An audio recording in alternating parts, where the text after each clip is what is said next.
कौन है वहाँ? कौन है? कौन है यहाँ? कौन है यहाँ पे? कौन है यहाँ?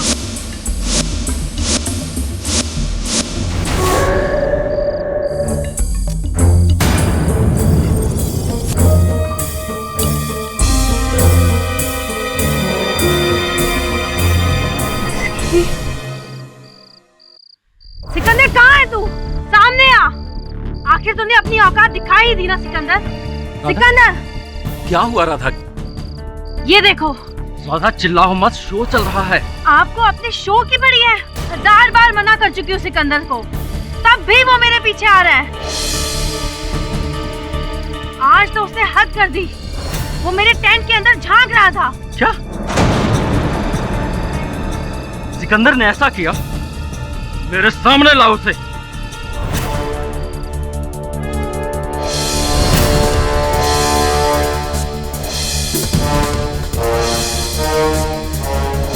दारू पीकर रोज रोज नौटंकी करता है। अब इसे सबक सिखाना ही होगा। और तो लड़कियों के कमरे में ताक झांक करता है कमीना। अरे झूठ बोल रही है राधा। क्या बोला तूने इनको? हाँ? मैंने जो बोला सही बोला। तूने अभी तक मेरा प्यार देखा है ना, अब देखना तू, मैं बदला लूंगा। मैं तुझे बदला लेने लायक छोड़ूंगा, तब तो तू बदला लेगा ना।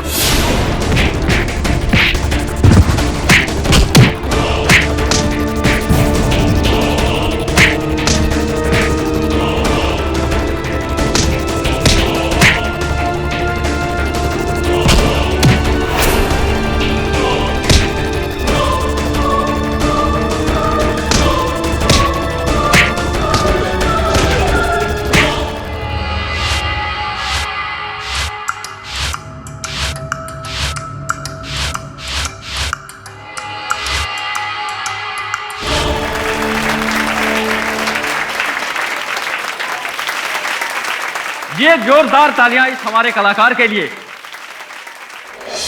मैं पेश करने जा रहा हूं हमारी सबसे बड़ी शान, जिसकी खूबसूरती पर मर मिटने का दिल चाहता है। सबसे बड़ी कलाकार राधा।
भगवान, अरे राधा जल गई है, कोई एम्बुलेंस को बुलाओ।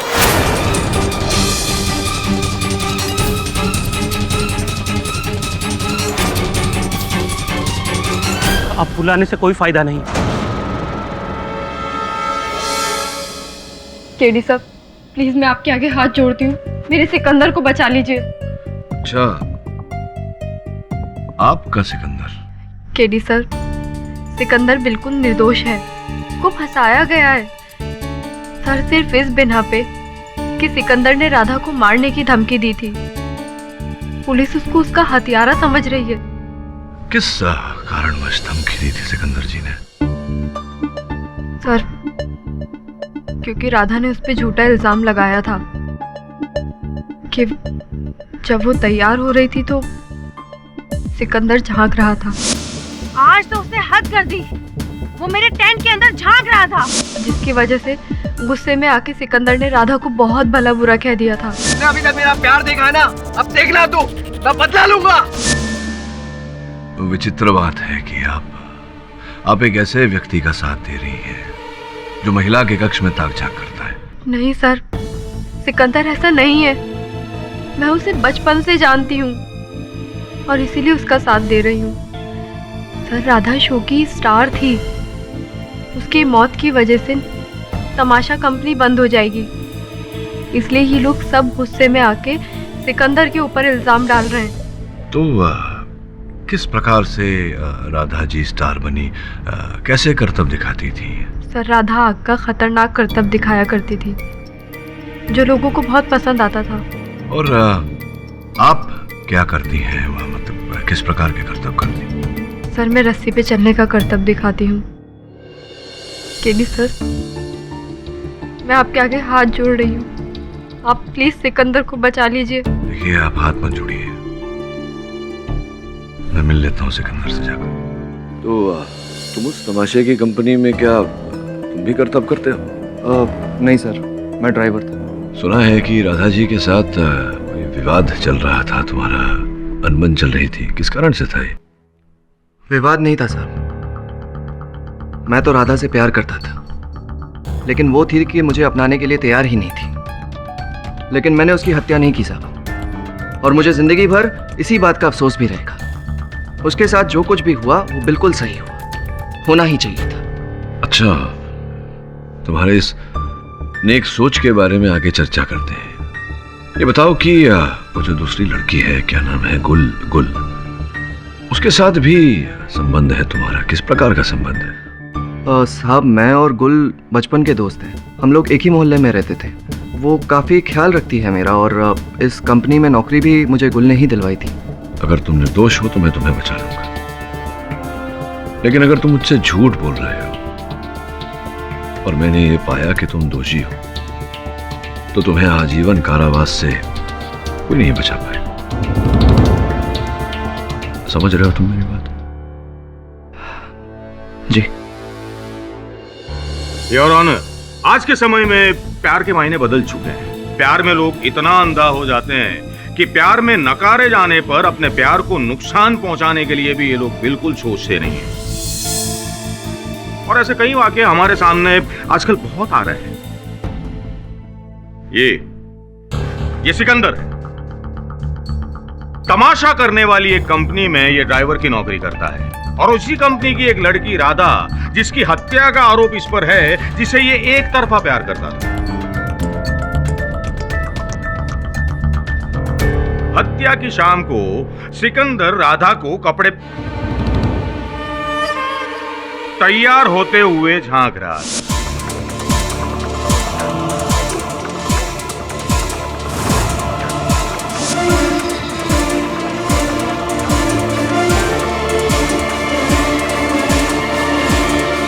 राधा ने इस बात की शिकायत की। सिकंदर को सबके सामने अपमानित होना पड़ा। उसी वक्त सिकंदर ने सबके सामने राधा से बदला लेने की धमकी दी।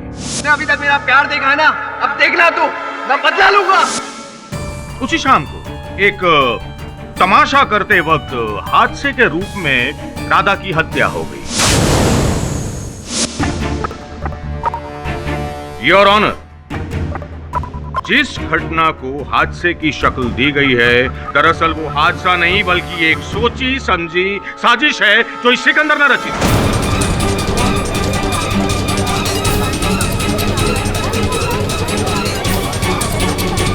Order, silence in the court please. भैया सिकंदर, वैसे तुमने राधा को बहुत बार राधा को क्या? तैयार होते वकील साहब, मैंने अपनी जिंदगी में किसी औरत के साथ ऐसी छिचोरी हरकत नहीं की है, और राधा के लिए मेरा प्यार जिस्मानी नहीं था। हाँ, सच्चा प्यार भाई, बस। योर ऑनर, अब मैं बताता हूं कि ये सिकंदर खान पकड़ा कैसे गया। उस रात सिकंदर नशे की हालत में था, और उसी हालत में राधा की टेंट के बाहर इसका हाथ रुमाल, जिस पर इसका नाम लिखा हुआ है सिकंदर खान SK, वो राधा को उसके टेंट के बाहर से मिला। अब भैया सिकंदर, मुझे ये साफ साफ बताओ कि ये हाथ रुमाल तुम्हारा ही है ना? जी, ये रुमाल मेरा है, लेकिन ये राधा के टेंट के पास कैसे पहुंचा ये बात मैं नहीं जानता। अरे भाई, तुम नहीं जानते तो और कौन जानता है? अच्छा, एक और बात बताओ कि उस रात तुमने राधा को जान से मार डालने की धमकी दी थी ना? योर ऑनर, पता नहीं क्यों अभियोग पक्ष महोदय को ऐसा लग रहा है कि दो व्यक्तियों के बीच झगड़ा होता है तो वो एक दूसरे की जान ले लेते हैं, हत्या कर देते हैं। अगर ऐसा है तो आपके हाथों बहुत पहले मेरी हत्या हो जानी चाहिए थी। हमारा तो प्रतिदिन झगड़ा होता रहता है। I object your honour. Mister Pathak इस केस को बिल्कुल गंभीरता से नहीं ले रहे। केवल इस केस को नहीं देसाई साहब, मैं अपने हर केस को गंभीरता पूर्वक लेता हूँ। योर ऑनर, मनुष्य सामाजिक प्राणी है, आपस में रहता है, साथ साथ रहते हुए लोगों के बीच में बहस हो जाती है, झगड़ा हो जाता है। इसका ये अर्थ नहीं कि एक दूसरे की हत्या कर दें। ना, आप सही कह रहे हैं केडी साहब, लेकिन दारू पीकर धमाल करना ये तो सिकंदर की आदत है। मारपीट, लड़ाई झगड़ा करने वाले को क्या आप सामाजिक कहेंगे? हैं? योर ऑनर, पुलिस रिकॉर्ड ये कहता है कि ये सिकंदर बहुत ही हिंसक प्रवृत्ति का आदमी है। पहली एफआईआर में ये लिखा है कि दारू पीकर इसने एक बार में 2 आदमी की टांगे तोड़ दी। दूसरी में ये लिखा है कि किसी बात पर इसने अपने ही मालिक को बहुत मारा।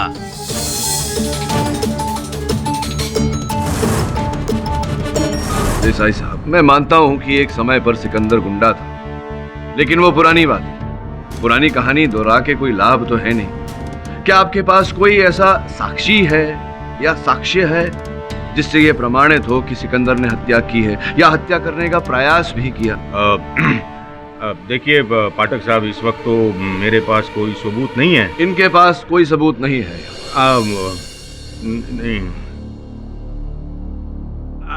हाँ योर ऑनर, लेकिन मेरे पास एक सबूत है जिसकी वजह से यह साबित हो जाएगा कि राधा की हत्या की साजिश सिकंदर ने ही रची थी। योर ऑनर, सबसे पहले मैं अदालत को यह बताना चाहता हूं कि जो कर्तव्य करते समय राधा की हत्या हुई, वो कर्तव्य करते कैसे। योर ऑनर, अब मैं फॉरेंसिक एक्सपर्ट डॉक्टर रस्तोगी को कटघरे में बुलाने की इजाजत चाहूंगा। डॉक्टर साहब, राधा जिस बोतल से कर्तव्य दिखाती थी, क्या सही मायनों में उस बोतल में मिट्टी का तेल था? नहीं, उस बोतल में मिट्टी का तेल नहीं बल्कि डीजल था।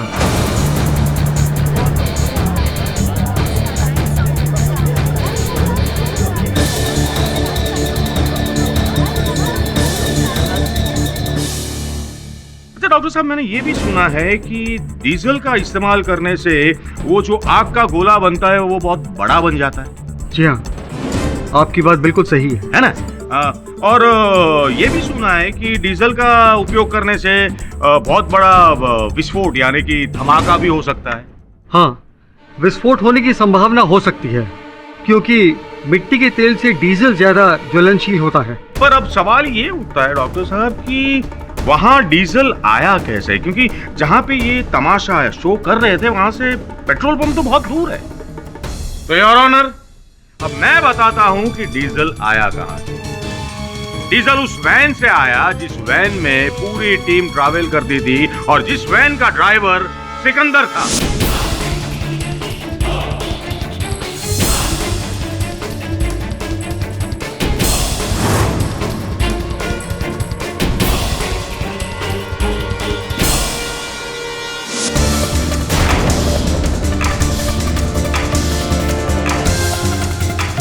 थैंक यू डॉक्टर साहब, आप जा सकते हैं। नहीं नहीं डॉक्टर साहब, एक मिनट।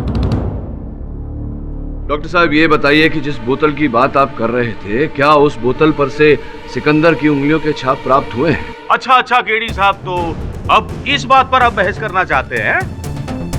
केडी साहब, इतनी बड़ी साजिश रचने वाला ये सिकंदर बोतल पकड़ते वक्त क्या उसने हाथ में ग्लव्स नहीं पहने होंगे? हाँ, निशान कहां से होंगे? आप बताइए, उस बोतल पर से उंगलियों के छाप प्राप्त हुए थे, बताइए किसके थे? हमें बोतल पर 2 लोगों के उंगलियों के निशान मिले हैं। एक तो राधा के, जो उस बोतल को इस्तेमाल कर रही थी, और दूसरे उंगलियों के निशान हमें गट्टू के मिले हैं।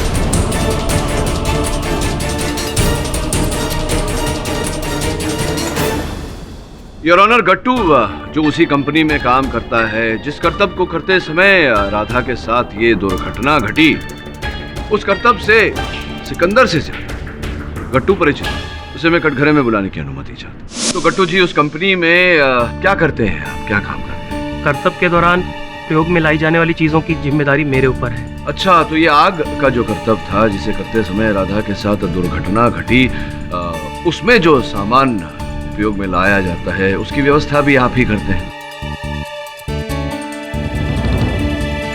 इसका ये अर्थ हुआ कि उस बोतल में मिट्टी के तेल की जगह डीजल भी आप ही ने डाला।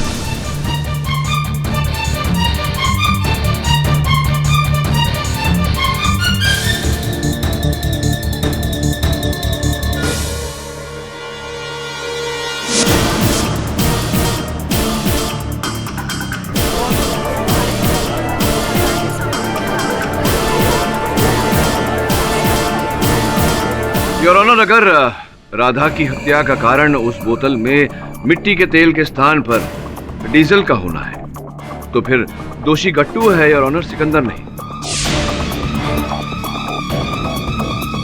क्योंकि उस बोतल में डीजल गट्टू ने डाला। गट्टू राधा को क्यों मारेगा?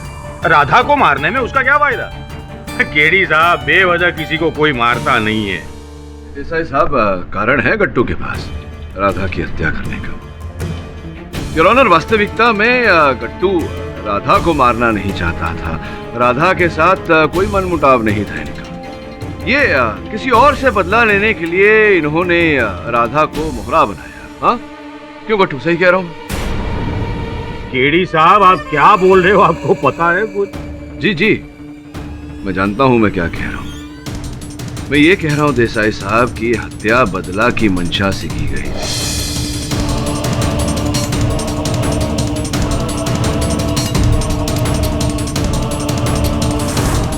और ये बदला गट्टू राधा से नहीं सिकंदर से लेना चाहते। I object your honour. KD साहब पूरे केस का रुख ही बदल रहे। योर ऑनर, मोहन दादा जो उसी कंपनी में साज सज्जा और श्रृंगार का कार्य संभालते हैं, उन्हें मैं कटघरे में बुलाने की अनुमति चाहता हूँ। अनुमति? मोहन दादा, आप इस कंपनी के सबसे पुराने कार्यकर्ता हैं। स्पष्ट है कि आप सबके व्यवहार से भली भांति परिचित होंगे। जी, मैं पिछले 20 सालों से इस कंपनी से जुड़ा हुआ हूँ और ये कंपनी बिल्कुल मेरे घर जैसी है और घर के हर सदस्यों से हर कोई भली बात परिचित तो होता ही है ना सर। जी जी जी, तो ये बताइए कि गट्टू जी और सिकंदर जी के बीच में जो संबंध था उसके बारे में कुछ बताइए। जी, इन दोनों में काफी दिनों से मनमुटाव चल रहा था और अक्सर किसी न किसी बात पर दोनों में झगड़ा होता ही रहता था। लेकिन ये झगड़ा अक्सर हाथापाई तक ही सीमित था क्योंकि सिकंदर अधिक शक्तिशाली है और गुस्सैल भी, इसलिए सिकंदर गट्टू पर हमेशा भारी पड़ता था।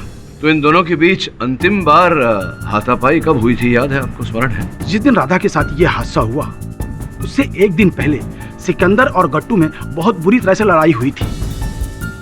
उसमें गट्टू को सिकंदर ने बहुत बुरी तरह से पीट भी दिया था।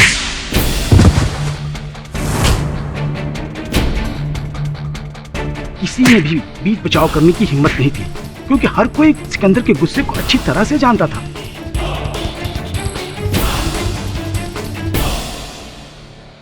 तुम दोनों सुधर जाओ वरना तुम दोनों को बाहर निकाल दूंगा। तमाशा बना के रखा है। चल। योर ऑनर, गट्टू जानता था कि वो सिकंदर से मुकाबला नहीं कर सकता, इसीलिए उसने सिकंदर को फंसाने के लिए ये षड्यंत्र रचा।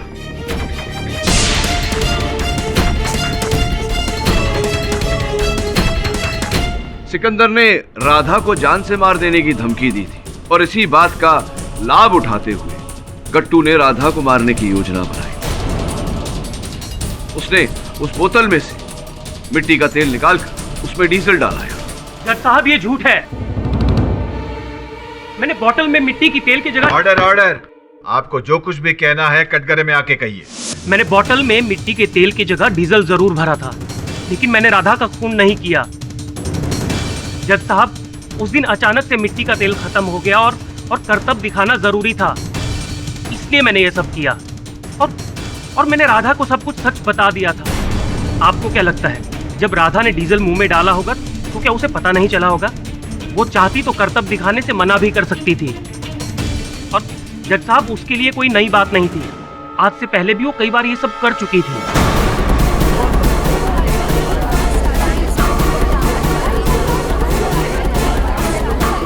Order order, silence in the court please. देखो गट्टू, अब राधा तो तुम्हारी बात का प्रमाण देने के लिए यहाँ आ नहीं सकती। क्या तुम अपनी ही कही हुई बात को सिद्ध कर सकते हो यहाँ अदालत में? है केडी साहब, मैं खुद आपको सबूत दूंगा। क्या क्या मुझे थोड़ा सा डीजल मिल सकता है? मैं खुद आपको ये करतब करके दिखाऊंगा। देखो गट्टू, ये कोई हास्यमय नाटक नहीं चल रहा, बहुत ही गंभीर विषय है। यही करतब करते करते राधा की जान गई है, ये मत भूलो तुम। केडी साहब, अगर आज मैंने आपको सबूत नहीं दिया तो मेरी सारी जिंदगी सलाखों के पीछे कटेगी। आप मुझ पर भरोसा रखिए, कुछ भी नहीं होगा। योर ऑनर, अगर आपकी अनुमति हो तो डीजल का प्रबंध किया जाए।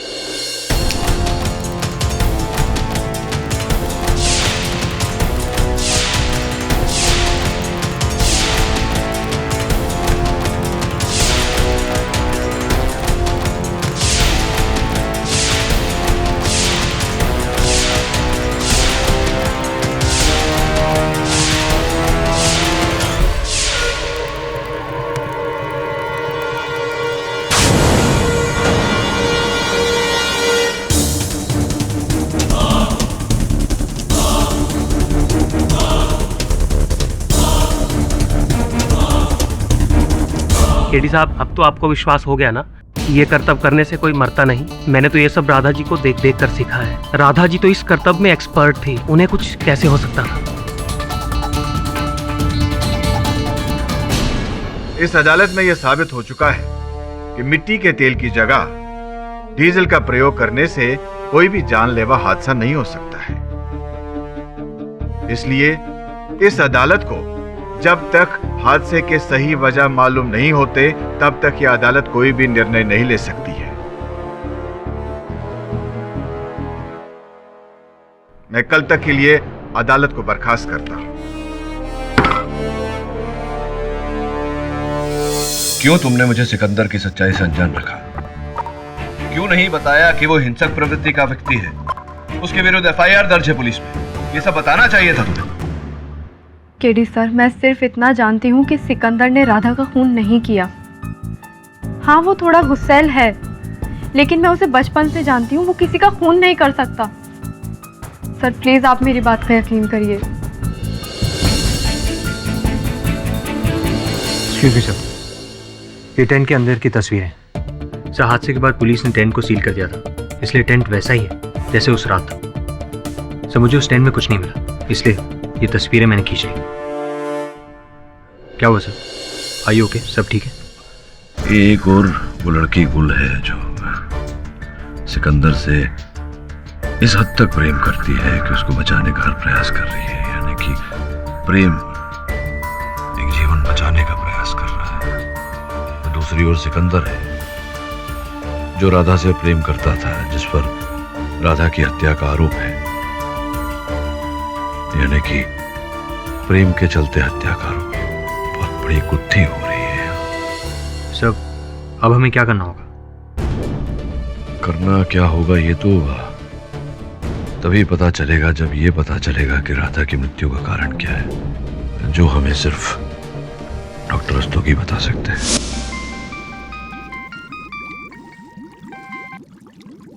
डॉक्टर रस्तोगी। केडी पाठक।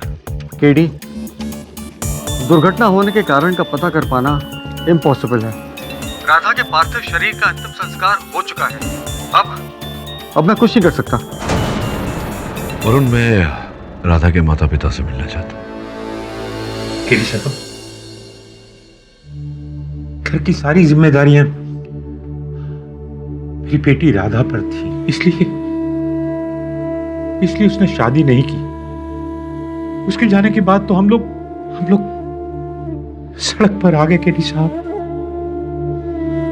हम इस बच्चे की पढ़ाई का बोझ कौन उठाएगा? केडी साहब, हम बर्बाद हो गए। मैं आपका दुख समझता हूं सर, इसीलिए यहां आया हूं। मैं चाहता था कि जिस व्यक्ति ने आपको इस परिस्थिति में डाला है, जिसने भी राधा की हत्या की है, उसको दंड दिलवाऊं, राधा को न्याय दिलवाऊं।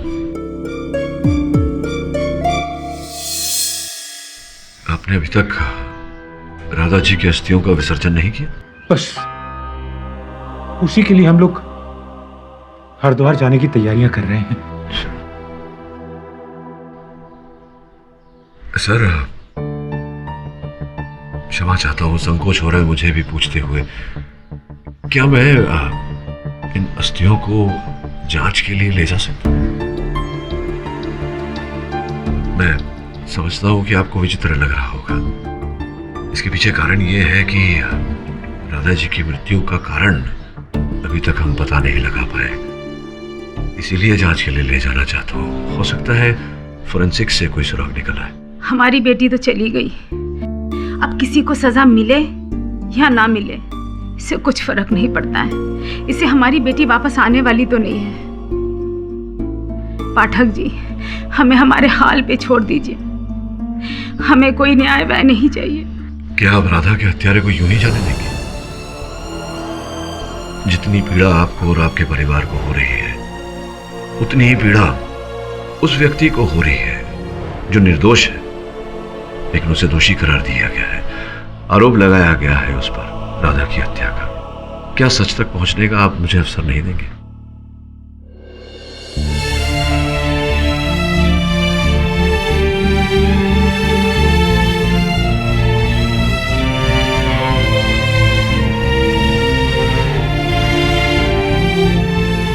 केडी साहब, मैं चाहता हूं कि मेरी बेटी के हत्यारों को कड़ी से कड़ी सजा मिले।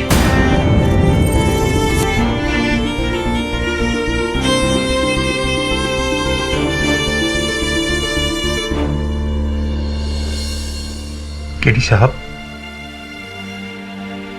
मेरी बेटी गणपति जी को बहुत मानती थी। इस मूर्ति को हमेशा अपने साथ रखती थी। हर परफॉर्मेंस से पहले वो उन्हें अपने माथे पे लगाती थी।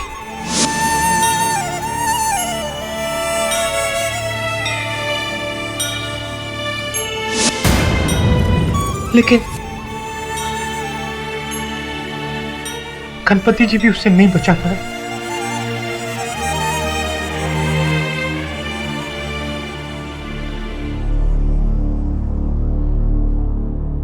केडी साहब, ये गणपति जी की मूर्ति राधा के टेंट से मिली थी। पुलिस ने पंचनामा करने के बाद उसकी व्यक्तिगत चीजें सब वापस कर दी। टेंट के पास मिली। योर ऑनर, ये मुकदमा और मुकदमों से अलग है। इस केस में मृत्यु का कारण एक दुर्घटना है। अदालत के पिछले सत्र में मृत्यु के कारणों को लेकर तर्क वितर्क हुआ, लेकिन कोई परिणाम सामने नहीं आ पाया। इसीलिए मैंने राधा जी की अस्थियों का फिर से परीक्षण करवाया। डॉक्टर साहब, कृपया अदालत को बताइए कि आपकी जांच में क्या तथ्य सामने आए। राधा के शरीर की फोरेंसिक जांच पहले ही हो गई थी। उसकी अस्थियों पर एडवांस टेस्ट करने पर भी हमें कुछ नहीं मिला। पर हाँ, राधा हमेशा अपने साथ एक गणपति की मूर्ति रखती थी। अपने हर शो से पहले वो उस मूर्ति को अपने माथे से लगाती थी। उस रात दुर्घटना से पहले भी राधा ने ऐसा ही किया था, जिस कारण राधा के चेहरे पर लगा हुआ मेकअप उस मूर्ति पर लग गया। और उस मेकअप की जांच करने के बाद हमें पता चला कि राधा के चेहरे पर FNT नाम का केमिकल था। FNT, ये FNT क्या होता है, जरा स्पष्ट रूप से समझाइए। FNT का प्रयोग आधुनिक विस्फोटों में किया जाता है। यह अत्यंत ज्वलनशील और शक्तिशाली केमिकल है।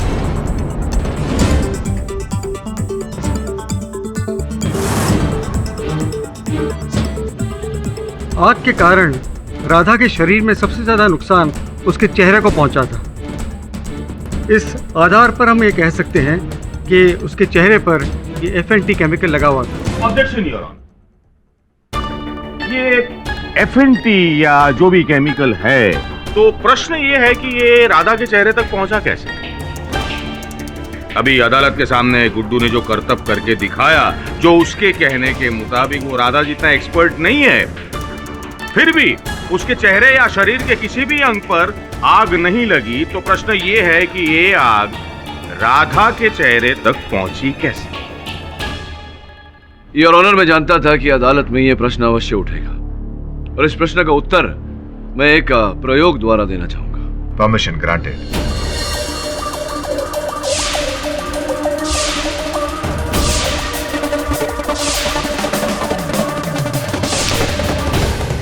योर ऑनर, अदालत की जानकारी के लिए और रिकॉर्ड्स के लिए मैंने इस पानी में बहुत ही कम मात्रा में FNT मिलाया है, 0.01 माइक्रोग्राम। कागज को मैं अब इस पानी में डुबोता हूं और भिगोता हूं। योर ऑनर,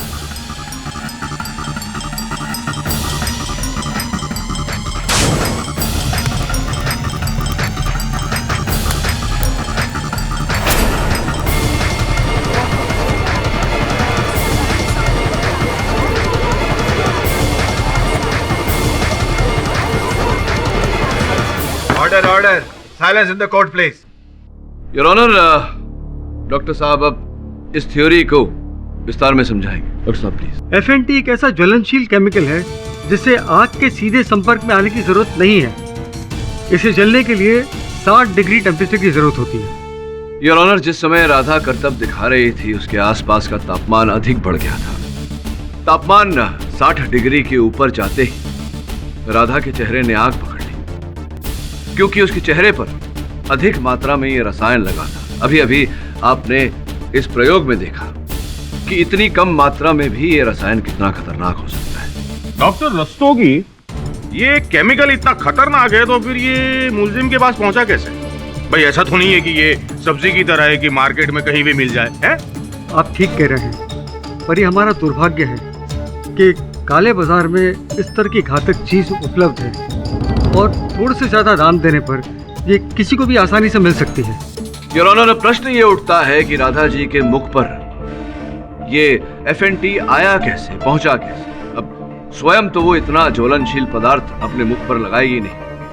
इसके बारे में जानकारी प्राप्त करने के लिए मैं गुल, जो उसी कंपनी में है, उनकी सहेली थी, उन्हें मैं कटघरे में बुलाने की अनुमति चाहता। योर ऑनर, गुल उसी तमाशे में करतब दिखाती है।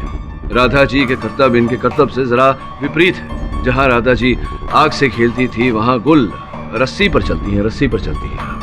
ये बताइए कि राधा जी मंच पर जाकर करतब करने से पहले क्या उनकी चर्या रहती थी, क्या क्या करती थी?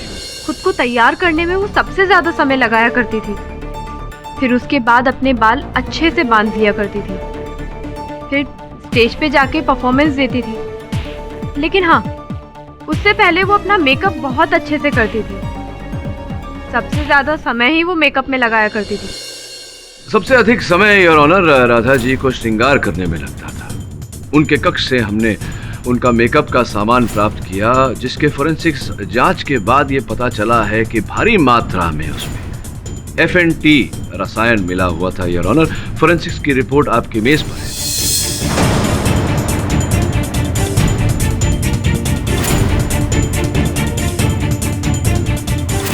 योर ऑनर, एक ही व्यक्ति है जो उनके मेकअप में FNT रसायन मिला सकता था।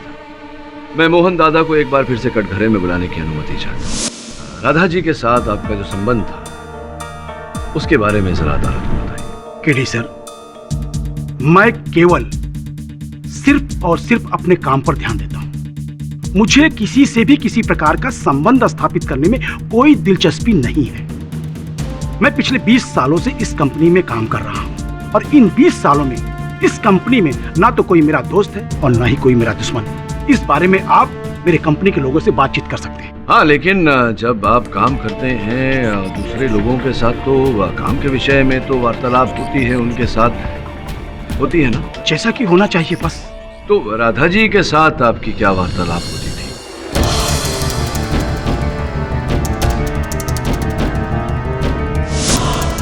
क्या ये सच नहीं है कि राधा जी और आपकी बिल्कुल नहीं बनती थी और कोसती थी वो आपको? इस बात को लेकर कई बार आप दोनों के बीच बहस भी हुई है, झगड़ा भी हुआ है। केडी सर, आपकी जानकारी बिल्कुल सही है। राधा हमेशा मेरे काम में कोई न कोई नुक्स निकालती ही रहती थी। इसीलिए उन्होंने आपको उनका मेकअप करने से भी मना कर दिया था, यहाँ तक कि उनके टेंट में घुसने तक की आज्ञा नहीं थी। केडी साहब, आप ही ने कहा था कि दो लोगों के बीच में झगड़ा या बहस हो जाए तो इसका मतलब ये नहीं कि वो दूसरे का खून कर दे। भूल गए आप? योर ऑनर, मोहन दादा अदालत से कुछ छिपा रहे हैं। राधा की अवहेलना के कारण इनकी 20 साल की नौकरी से इनके हाथ धोने की नौबत आ गई। राधा इनकी जगह में इनके स्थान पर अपने भाई को रखना चाहती थी और इस बात का आग्रह उन्होंने नाटक कंपनी के मैनेजर गोविंद से भी किया। गोविंद जी ने अपने लिखित बयान में कहा है कि न चाहते हुए भी उन्हें ऐसा करना पड़ रहा था, क्योंकि राधा जी उस नाटक टोली की बहुत चहेती थी। योर ऑनर, मोहन दादा के पास अपनी नौकरी बचाने का एक ही उपाय था कि वो राधा जी की हत्या कर दें, और ऐसा इन्होंने किया। पाठक साहब, अभी अभी आपने कहा कि मोहन दादा को राधा के टेंट में जाने की भी परमिशन नहीं दी, तो वो केमिकल बॉटल में कैसे डाल सकते हैं? अब आपके इस प्रश्न का उत्तर वहां के मैनेजर गोविंद जी देंगे। गोविंद जी, कृपया अदालत को बताएं कि आपकी कंपनी में जो श्रृंगार का सामान आता है, इसकी जिम्मेदारी, इसका उत्तरदायित्व किसका है? जी, हमारी कंपनी में सारा श्रृंगार का सामान खरीदने की जिम्मेदारी मोहन दादा की है। धन्यवाद। योर ऑनर, देसाई साहब के प्रश्न का उत्तर ये है कि उस मेकअप के बोतल में FNT रसायन मिलाने के लिए मोहन दादा को राधा जी के टेंट में जाने की आवश्यकता ही नहीं थी। जब वो बोतल राधा जी के पास पहुंची, उसमें FNT रसायन पहले से ही उपस्थित था।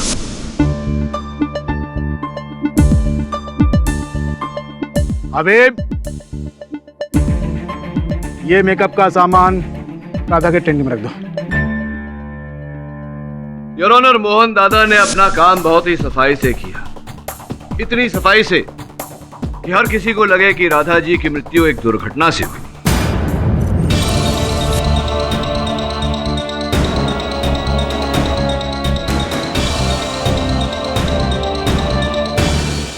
ये क्या बकवास कर रहे हैं आप?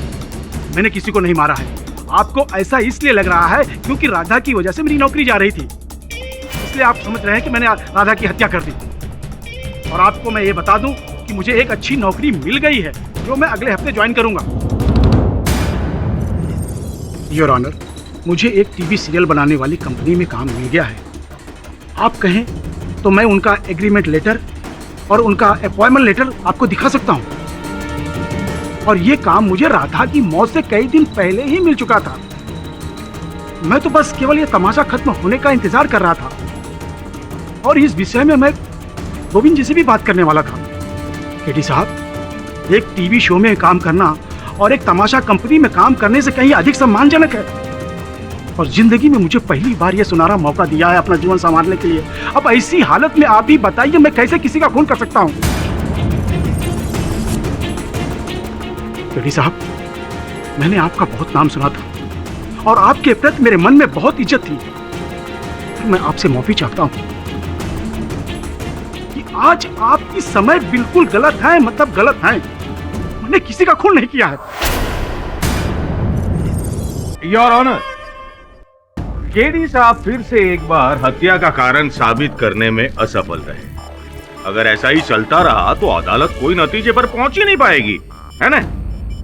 आप बिल्कुल ठीक कह रहे हैं। आप ऐसे तर्क प्रस्तुत क्यों नहीं करते हैं जिससे अदालत को निर्णय लेने में आसानी हो? यह अदालत दोपहर के विश्राम के लिए स्थगित की जाती है। तो मोहन दादा ने अदालत में जो कुछ भी कहा वो सच का है। उनके पास बहुत अच्छी जॉब है जो उन्हें राधा की मौत से कई दिनों पहले मिली थी।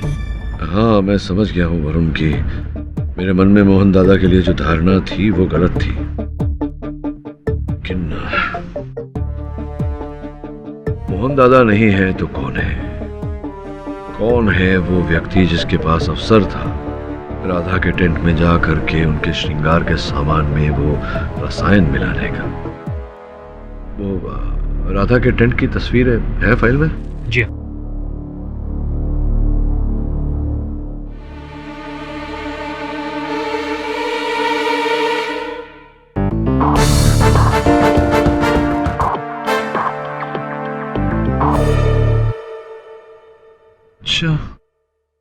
योर ऑनर, ये तो तय है कि राधा जी के श्रृंगार के सामान में वो FNT उसी दिन मिलाया गया था जिस दिन ये दुर्घटना घटी।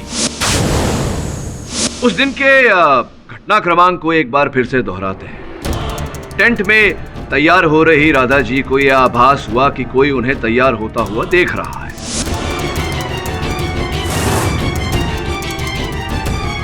टेंट से बाहर निकलते ही उन्हें सामने पड़ा सिकंदर का रुमाल मिला।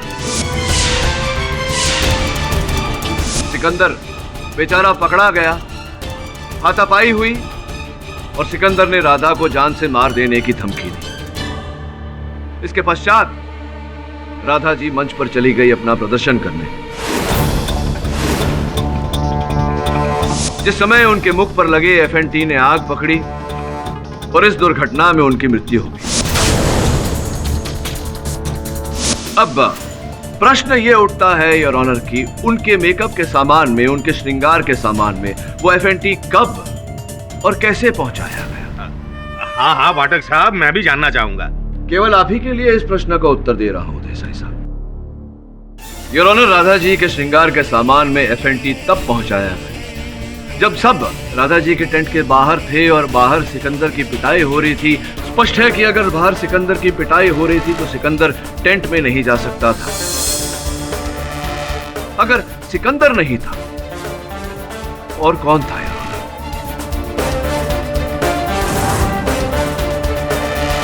जिसका यह अर्थ निकलता है कि राधा जी को जब आभास हुआ कि कोई उन्हें तैयार होता हुआ देख रहा है, वो व्यक्ति सिकंदर नहीं था यार, बल्कि हत्यारा था।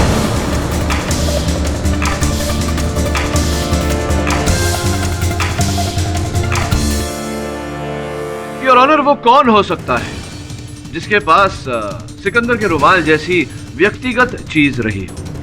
और क्या उस रुमाल को वहां डालकर वो सिकंदर को फंसाना चाहता था? एक मिनट पाठक साहब, तो फिर सिकंदर का रुमाल वहां पर कैसे पहुंचा? छोड़ा नहीं देसाई साहब, गिर गया था रुमाल, वहां छूट गया था, हड़बड़ाहट।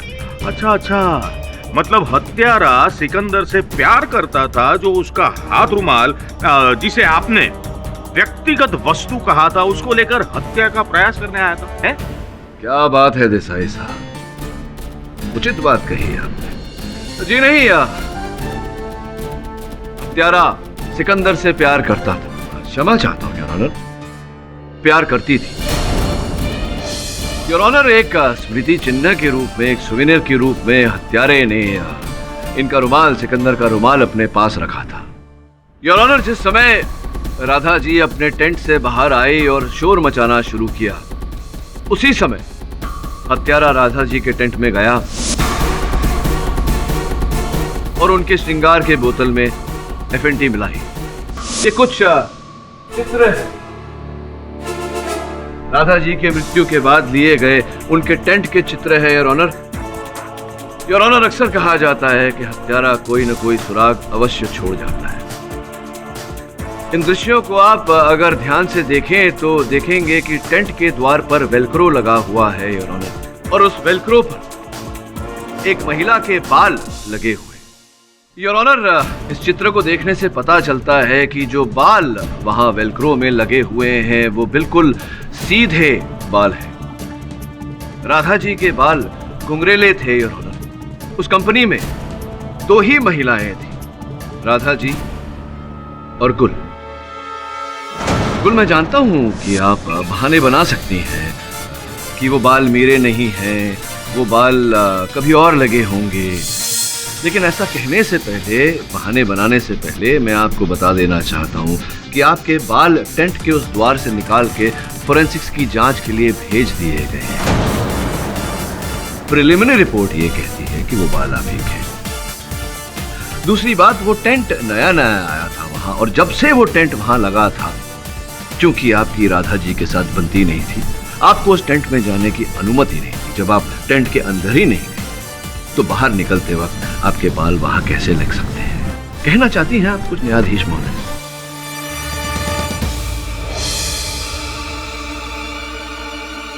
मैं सिकंदर से प्यार करती हूँ, लेकिन ये मेरी तरफ देखता ही नहीं था, क्योंकि ये राधा से प्यार करता था। जज साहब, मैं सिकंदर को बचपन से जानती हूँ। मैं इससे शादी करना चाहती थी, घर बसाना चाहती थी, लेकिन राधा ने मेरे सारे सपने तोड़ दिए। उसकी गलती की सजा सिर्फ मौत थी, जो मैंने उसे दे दी।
हाँ, ये हत्या मैंने की है।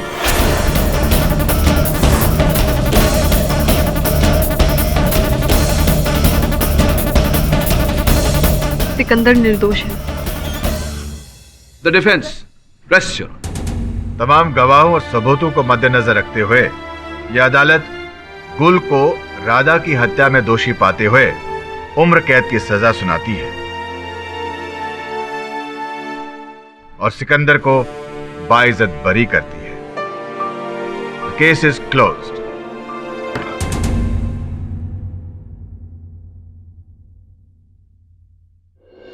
भले। हाँ, लेकिन देसाई साहब, एक ये जो अदालत में वो आग का गोला, करतब और रस्सी पे चलना इत्यादि इत्यादि जो करतब दिखाए गए हैं, ये आप घर पर प्रयोग न करिए। नहीं, क्योंकि ये करतब जो है जानकारों द्वारा की गई है बड़ी सावधानी से। आप भी घर पर इन्हें करने का प्रयोग ना करें।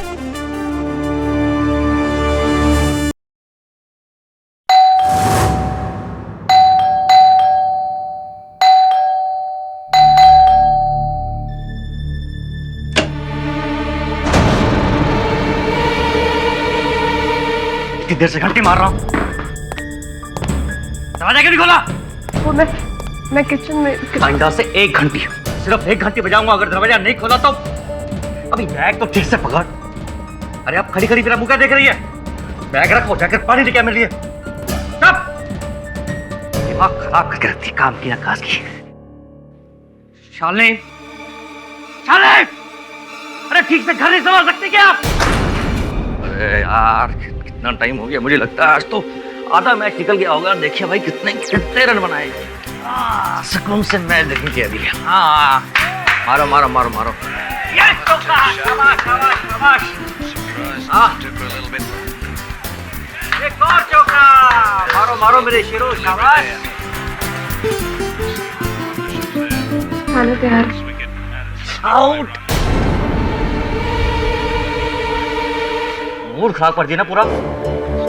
थोड़ी देर सुकून से बैठ के मैच नहीं देख सकता? तुम आई और तुम्हारी मनोजत लगी, बेचारा सेंचुरी पे था, 1 रन से आउट हो गया। किसी का भला होता नहीं देख सकते तुम?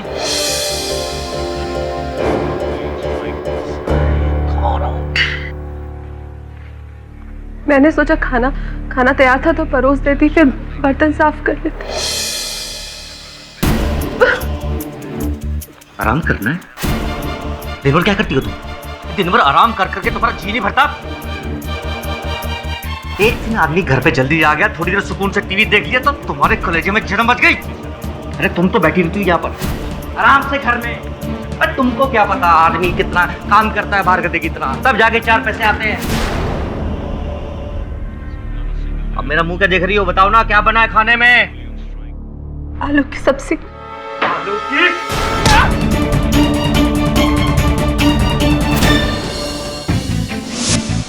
रोना रोना रोना, बस रोना। लगता है आज भी बाहर ही खाना पड़ेगा होटल में जाके। किसी मनोज बीवी मिली, मेरी तो किस्मत फूट गई। अरे नहीं, यहाँ आओ। आई। कब से चिल्ला रहा हूं मैं? पहली हो गई तुम। और ये शर्ट इस्त्री क्यों नहीं है? मैं भूल गई थी, मैं अभी कर देती। भूल गई थी? क्या करना नहीं चाहती? क्या करती हो तुम दिन भर? हैं? अपने कौन से यार के सपने देखती हो तुम? तो किस्मत फूट गई जो मैंने तुमसे शादी कर ली। होश गई थी।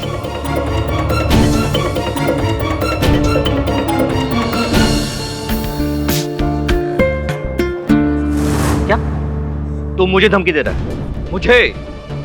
अबे तू मेरा बाल भी बांका नहीं कर सकता। और सुन, होगा वही जो मैं चाहूंगा और तू वही करेगा जो मैं कहूंगा तुझे करने के लिए। तेरी जान मेरी मुट्ठी में है, मैंने मुट्ठी कस दी ना तो जान से जाएगा। बोलना नहीं इस बात को, समझा क्या? चला फोन रख। जी सर। आइस क्यों नहीं इसमें आइस क्यों नहीं है? अब सर अभी लाया सर। अरे झक मारने के लिए खुला है, जब सर्विस नहीं दे सकते। ये लीजिए। सॉरी सर, आप फिर दूसरा बना।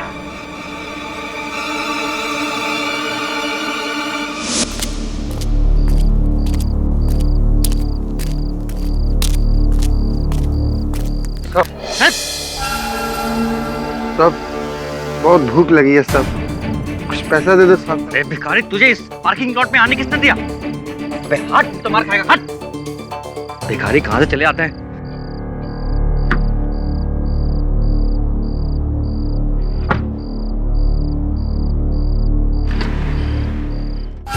सब तू फिर आ गया? कुछ तो दे दो साहब। जा तू यहाँ से। सब कुछ तो दे दो। भिखारी कहीं का।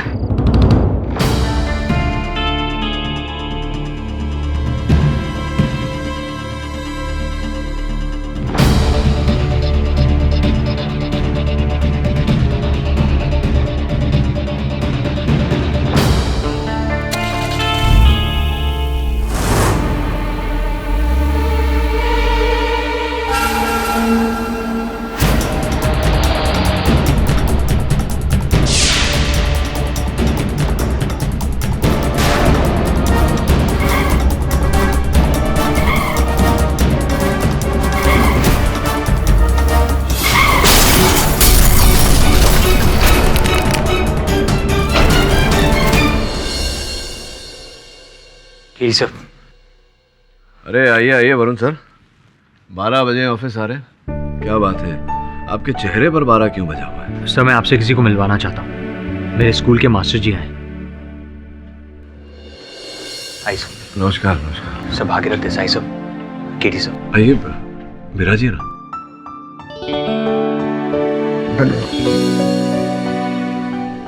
बड़ा भाग्यशाली है वरुण कि इनके मास्टर जी अभी भी इनके साथ हैं।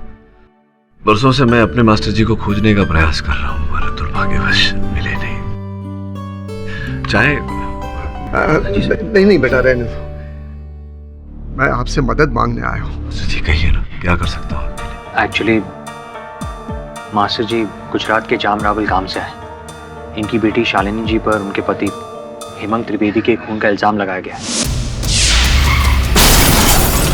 आपकी सुपुत्री का ससुराल वही है गुजरात में? लगन के बाद मेरी बेटी जमाई जी के साथ रहने के लिए मुंबई में ही आ गई थी, लेकिन मेरी बेटी अपने पति का खून नहीं कर सकती। मास्टर जी, कई बार ऐसा हुआ है कि घरेलू झगड़ों में क्रोध के कारण या अकस्मात ऐसी घटना घट जाती है। आपको पूरा विश्वास है कि? मैंने अपनी बेटी को जो संस्कार दिए उन पर मुझे पूरा भरोसा है। मेरी बेटी में बहुत सहनशक्ति थी, वो ऐसा कदम कभी नहीं उठा सकती, कभी भी नहीं। बचा लीजिए शालिनी को। आप धीरज रखिए मास्टर जी, आपके संस्कारों का आदर करता हूं मैं मिलने चला जाता हूं आपकी सुपुत्री से, और अगर उनके दोषी होने में जरा सी भी शंका है तो मैं अदालत में उन्हें निर्दोष साबित कर दूंगा। आप बिल्कुल निश्चिंत रहिए।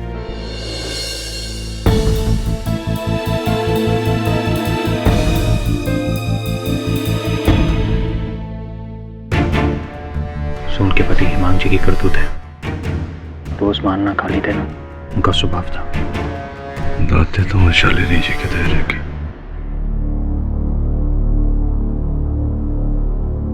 शालिनी दीदी, ये मिस्टर केडी पाठक है, शहर के बहुत बड़े वकील हैं, यही आपका केस लड़ेंगे। मुझे केस के बारे में कोई बात नहीं करनी है। केस के बारे में नहीं है, मैं आपसे बात करनी है। मुझे आपसे कोई बात नहीं करनी है, ना ही मुझे आपको कुछ बताना है। मुझे मेरे हाल पर छोड़ दीजिए, फांसी होती है तो हो जाए।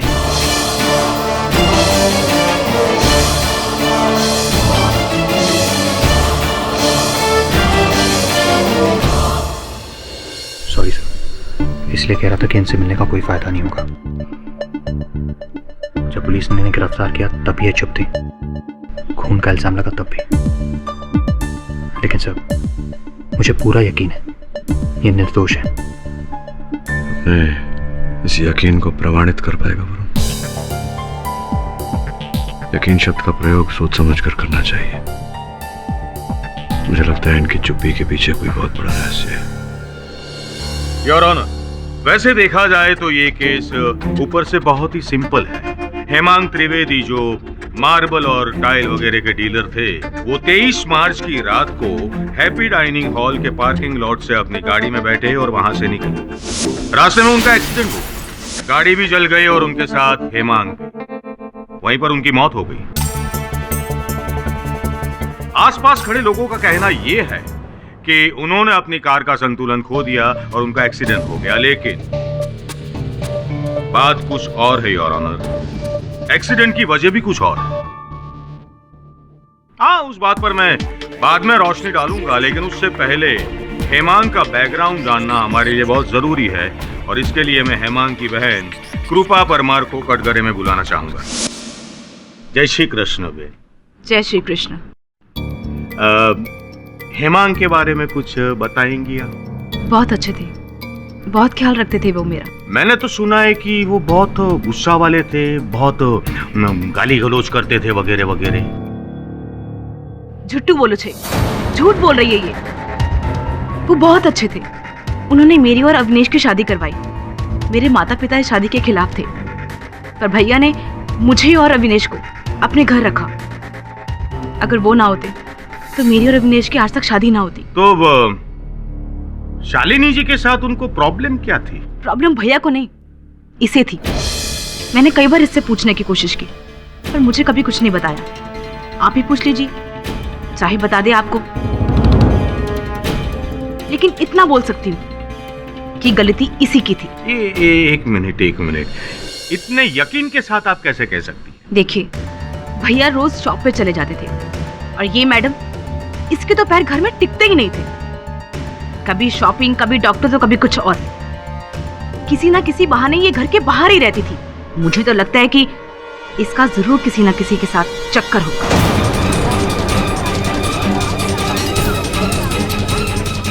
શું વાત કરો છો તમે? क्या बोल रही हैं आप? भैया ने मरने के 2 दिन पहले नई गाड़ी खरीदी थी। हम दोनों भाई बहन बहुत खुश थे, पर इसे तो हमारी खुशी में शामिल होना ही नहीं था।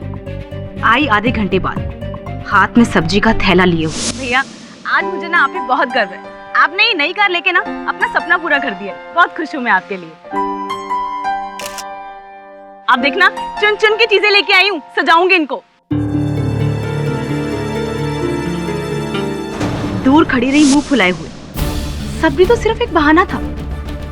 गई होगी अपने बॉयफ्रेंड के साथ जलसा करने के लिए। अरे रे रे, हे भगवान, आऊ करूँ हमने? हाँ? अच्छा, मुझे एक बात बताओ कि आपको यकीन है कि आपके भाई का खून इसी ने किया होगा? हाँ, तो इसी ने ही किया है। पूरे विश्वास के साथ मुझे पता है, और वो भी पूरी प्लानिंग के साथ।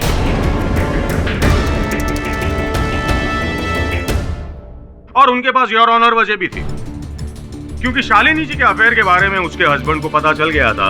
तो वो उन पर गुस्सा करते थे, उन्हें मारते थे, और शालिनी जी को गुस्सा आ गया और शालिनी जी ने इस इनहेलर में मिथॉक्सी नाम का जहर मिलाकर उनकी हत्या कर दी। मिलॉर्ड, ये इनहेलर पुलिस को मौका वारदात से मिला और फोरेंसिक रिपोर्ट जो कोर्ट में पेश की गई है उसमें साफ साफ लिखा है कि उनकी मौत मिथॉक्सिन नाम के जहर से हुई है जो इस स्ट्रिप में था, और ये स्ट्रिप इस इनहेलर में डालने का काम शालिनी जी करती थी। हाँ या ना? और मिलॉर्ड, शालिनी जी इस जहर के बारे में अच्छी तरह जानती थी, क्योंकि इन्होंने अहमदाबाद की SK Mangrolia medical college of science से B फार्मा की डिग्री ली है। सही है ये? तो इनको ये जहर के बारे में अच्छी तरह पता था। मिस्टर पाठक, आप गवाह से कुछ पूछना चाहते हो? जी नहीं योर ऑनर, इस समय इनसे कुछ नहीं पूछना चाहता, किंतु अभियोग पक्ष महोदय से एक प्रश्न करना चाहूंगा। कौन सी डिग्री हासिल की है आपने? पाठक साहब की ही बात करो तो। अरे वकील हूं तो फिर वकील की डिग्री तो हासिल की होगी ना। वकालत की, ऑफ कोर्स। तो मान लीजिए कि आपके पड़ोसी के साथ आपकी अनबन हो जाती है, हाथापाई हो जाती है, और उसी रात आपके पड़ोसी की हत्या हो जाती है चाकू घोंपकर। चाकू पर किसी की उंगलियों के निशान नहीं मिलते, तो क्या ये मान लेना उचित होगा कि आपने अपनी वकालत की डिग्री का दुरुपयोग करके अपने पड़ोसी की हत्या की? अरे योर ऑनर, कहने का तात्पर्य ये है कि जो दलील देसाई साहब ने प्रस्तुत की है अदालत में वो बहुत ही झिरझिरा है और उससे ये प्रमाणित नहीं होता कि ये हत्या मेरे मुवक्किल ने की है। अरे पर मिलॉर्ड, मिथॉक्सिन जहर का इस स्ट्रिप में होना ये काफी नहीं है? नहीं, काफी नहीं है मिस्टर पाठक। ये माइथॉक्सिन इतना जहरीला पदार्थ है कि 0.5 मिलीग्राम एक आदमी को मारने के लिए काफी है। नहीं, सत्य है, आपकी बात सत्य है। ये बात भी सत्य है कि मेरे मुवक्किल ने अपने पति को वो जहर नहीं खिलाया। योर ऑनर, थोड़ा सा पेचीदा है। माइथॉक्सिन एक ऐसा विष है जिसका सेवन करने से एक अलग प्रकार का रसायन फेफड़ों में पैदा हो जाता है, बच जाता है वहाँ। वही रसायन जो फोरेंसिक्स को मिला हेमांग जी के शरीर में, जिसके कारण वो कह रहे हैं कि उनकी हत्या माइथॉक्सिन से की गई। किंतु हमें ये नहीं भूलना चाहिए योर ऑनर कि वही रसायन अन्य विष का सेवन करने से भी पैदा होता है फेफड़ों में। तो ये पूरी तरह से संभव है कि उनकी हत्या माइथॉक्सिन के कारण न हुई हो, किसी और विष के कारण हुई। मिस्टर पाठक, ये मत भूलिए कि आपके मुवक्किल ने अपना गुनाह कबूल कर लिया है। गुनाह नहीं कबूल किया है, कहाँ कबूल किया? इन्होंने केवल मौन व्रत धारण किया है मिस्टर देसाई। हाँ, क्योंकि वो जानती है कि खून उन्होंने ही किया है। अच्छा, धर्म धुरंधर परम पूज्य मिस्टर देसाई, जय हो आपकी। नहीं, मतलब आपने मेरे मुवक्किल की मन की बात पढ़ ली, यूं ही। एक मिनट मिस्टर पाठक, आपको कैसे पता चला कि उसकी मृत्यु 1 घंटे बाद नहीं लेकिन 30 सेकंड में हुई है? अच्छा प्रश्न पूछा आपने। योर ऑनर, देसाई साहब के प्रश्न का उत्तर देने के लिए मैं सर्वप्रथम भिखारी बिरजू को कटघरे में बुलाने की अनुमति चाहता हूँ। अनुमति है? जी साहब, उस दिन अपन पार्किंग लॉट में भीख मांगने को गया था और उधर जो आदमी मरा ना साहब, उससे भी अपन भीख मांगा था। तो आपने पार्किंग लॉट में इन व्यक्ति से, इनसे आपने भिक्षा मांगी और उसी समय आपने फिर उन्हें वो दवा लेते हुए देखी, फुसफुस वाली दवा, और वो गाड़ी लेके निकले। गाड़ी लेके निकलने के बाद कितने समय के पश्चात, कितने समय बाद वो दुर्घटना घटी उनके साथ?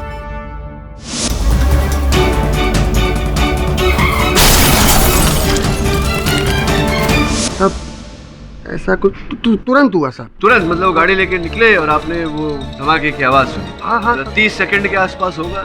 हाँ। 1 मिनट मिस्टर पाठक, तो फिर मुझे ये बताइए कि ये माइथॉक्सिन ये स्ट्रिप में आया कैसे? मिस्टर देसाई, अभी हेमांग जी की हत्या माइथॉक्सिन के कारण हुई या कुछ और?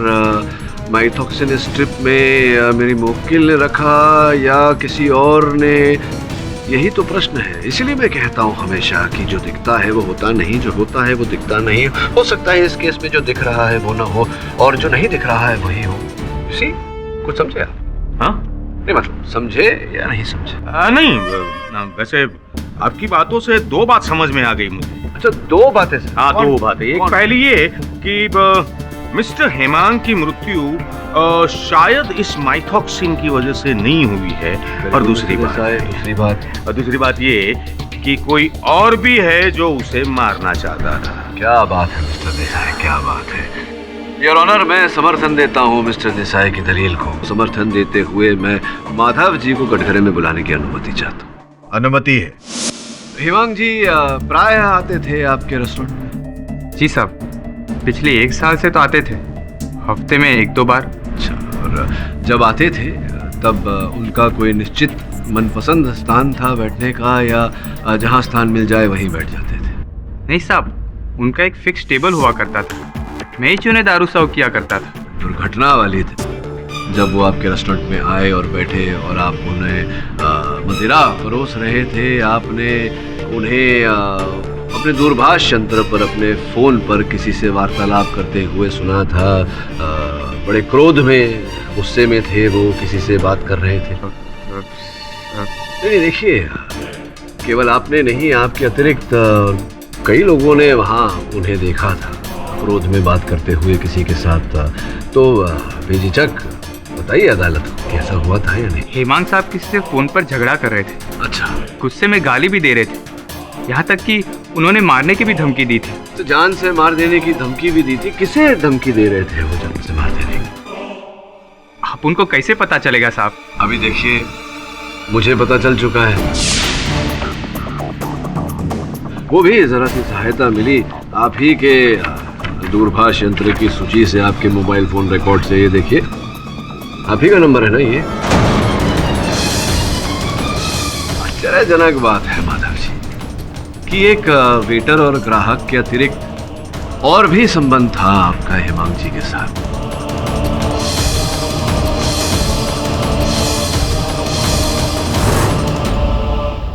योर ऑनर, हेमांग जी और माधव जी एक ही नंबर पे एक ही व्यक्ति के साथ वार्तालाप करते थे। सोचने वाली बात यह है कि 1 वर्ष पूर्व से हेमांग जी इस नंबर पे वार्तालाप करते थे और कुछ 15 दिन पहले से ही माधव जी उस नंबर पे वार्तालाप करने लगे। जिस व्यक्ति का ये नंबर है your honour, mister Ranjan Prasad ji, वो इस समय यहाँ उपस्थित है। मैं अनुरोध करूंगा अदालत से कि उन्हें अदालत के अंदर बुलाया जाए। इजाजत है। रंजन जी, कृपया अदालत को बताएं कि अपने व्यवसाय के बारे में क्या करते हैं आप? जी, मैं एक बिल्डर हूँ। टार्स और ऑफिसेस बनाता हूँ। सुना है कि आप सरकार से सरकारी भवन बनाने का ठेका लेते हैं, क्या सही सुना है? जी। स्वर्गवासी हेमांग जी के साथ फोन पर वार्तालाप तो होती ही थी आपकी, उसके अतिरिक्त भी प्रत्यक्ष भी मिलना चलता था आपका। हाँ, तो जाहिर सी बात है, मैं एक बिल्डर, वो टाइल्स और मार्बल का डीलर, बिजनेस रिलेशन थे हमारे। तो बस ये कि ये जो व्यावसायिक संबंध आप कह रहे हैं केवल व्यावसायिक संबंध थे, मेरे पास कुछ और ही सूचना है।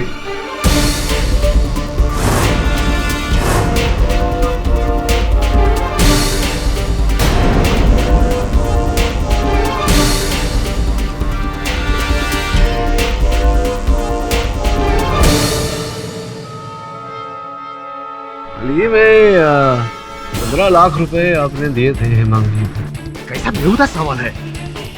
मैं अगर उससे माल खरीदता हूँ तो उसका पैसा तो चुकाना ही पड़ेगा ना। मुफ्त में कोई माल नहीं देता। बिल्कुल बिल्कुल, there's nothing like a free lunch।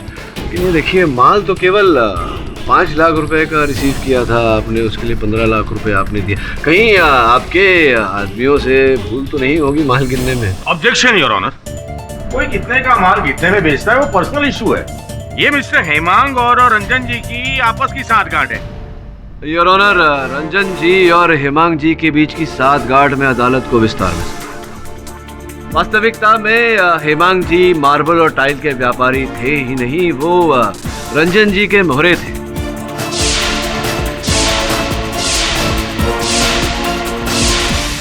जो माल हेमांग जी इन्हें कौड़ियों के दाम सस्ते में दिलाते थे, वही माल, उसी माल का कई गुना मूल्य बढ़ाकर रंजन जी सरकार को बेचते थे और जो मुनाफा होता था ये दोनों आपस में बांट लेते थे। ये कई वर्षों तक बिना किसी विक्षेप के ये कार्य चलता रहा। फिर अचानक कुछ महीनों पहले दोनों के बीच मनमुटाव हुआ, बात मारने मरने तक पहुंच गई। क्यों रंजन जी, मैं सही कह रहा हूं या मैं सही कह रहा हूं? जी, ऐसी कोई बात नहीं थी। अब धंधे में ऐसे छोटे मोटे मनमुटाव तो होते ही रहते हैं। अब इसका मतलब ये नहीं कि हेमांग को मैंने मारा है। इसका मतलब ये थोड़ी है कि जान की धमकी दे दें किसी को। नहीं, छोड़िए ना, थोड़ी बात। ये बताइए, ये जो माधव है, हैप्पी डाइन रेस्टोरेंट का जो वेटर है, उनके साथ बड़ी घनिष्ठ मित्रता हो गई आपकी? मतलब वार्तालाप होती रहती थी आप दोनों के बीच, क्या कारण था? किस बारे में वार्तालाप होती थी? अब वो मैं एक बार हैप्पी डाइन रेस्टोरेंट में गया था, तो वेटर माधव मेरे पास आया और कहने लगा कि वो वेटर की नौकरी छोड़ना चाहता है। कोई अच्छी नौकरी हो तो मैं उससे बताऊं, इसलिए मैंने मेरा फोन नंबर उसे दिया। आपने केवल उसे नौकरी नहीं दिलाई, आपने उसे ये कितने, 1 मिनट में देख लूं जरा, 5 लाख रुपए भी दिया आपने उसे। 5 लाख रुपए, क्या बात है। मतलब इतना उपकार आपका एक वेटर पे, आपने न केवल उसे नौकरी ढूंढ के दी, आपने 5 लाख रुपए उसके अकाउंट में ट्रांसफर भी किए। क्यों?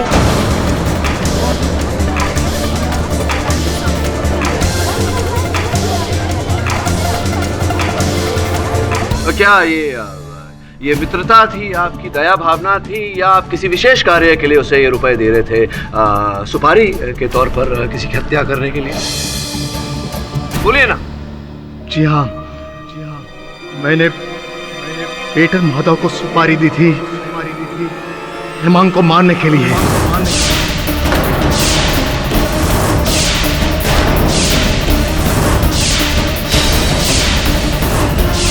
हेमांग ने मेरा जीना हराम कर दिया था। सरकार को हम उल्लू बनाने के बाद जो प्रॉफिट होता था उसमें 50-50 बांट लेते थे, लेकिन उसने मेरे से 80% मांगे। हेमांग, ये मत भूलो कि ये काम मैं और तुम साथ में कर रहे हैं, इसलिए इन पैसों पे मेरा भी बराबर का हक बनता है। हक? रंजन प्रसाद, तो कहां जाके हक जिताओगे? पुलिस स्टेशन में या जेल में बैठकर? नहीं, घबराने की कोई बात नहीं। तुम कहो तो मीडिया को बता देते कि रंजन प्रसाद जी कितने का पैसा लेते हैं और कितने का मटेरियल डालते हैं। ये तो मेरी कंपनी के नाम से जाता था ना, बदनामी मेरी होती। मजबूरन मुझे उसे 80% देने पड़े और कोई रास्ता नहीं था मेरे पास। रास्ता मिलता ही आपने उसे रास्ते से ही हटा दिया।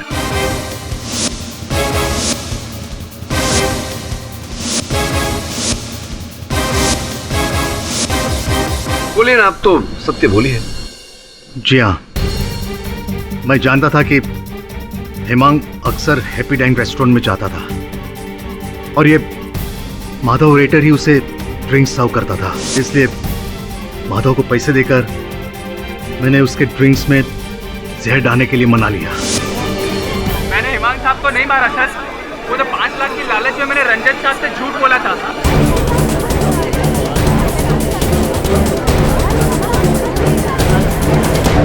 साहब, ये सच है कि मैंने हेमांग साहब के ग्लास में जहर मिलाया था, लेकिन उस ग्लास में से दारू पीने से पहले उन्होंने गुस्से में आकर वो ग्लास तोड़ दिया था साहब।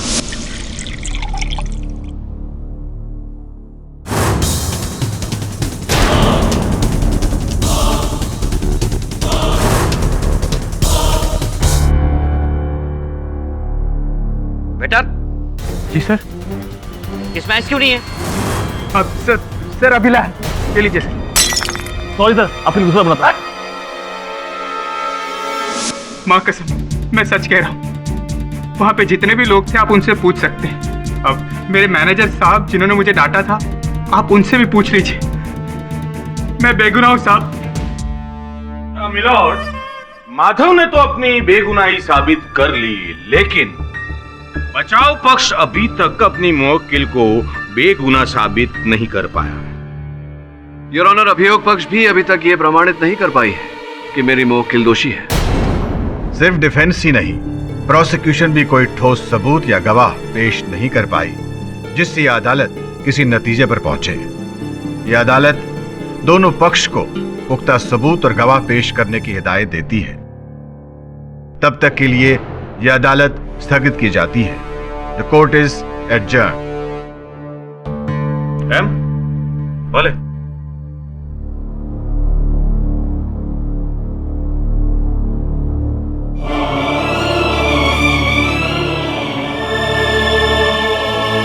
शालिनी जी के मन में कोई ऐसी बात दबी है जो मैं पढ़ नहीं पा रहा।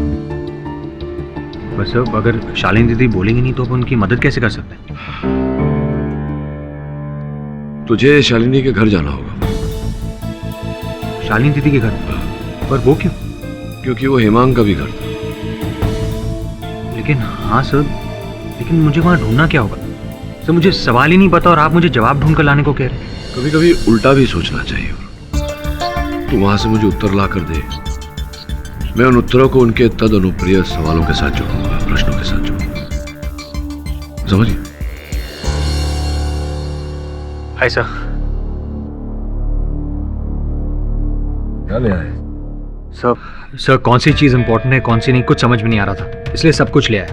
हत्या किसने की, कैसे की गई और क्यों की गई? अगर इन वस्तुओं में से एक भी प्रश्न का उत्तर मिल गया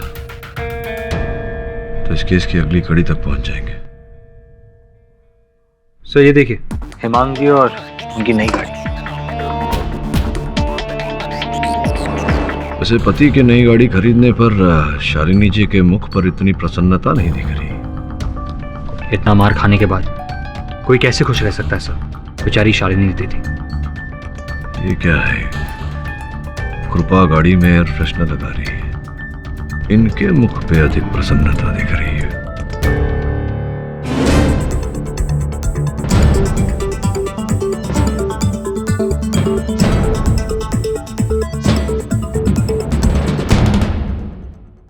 जितनी भोली तेरी शालिनी दीदी लगती है वरुण, उतनी है नहीं। बहुत बड़ी भूल हो गई मुझसे,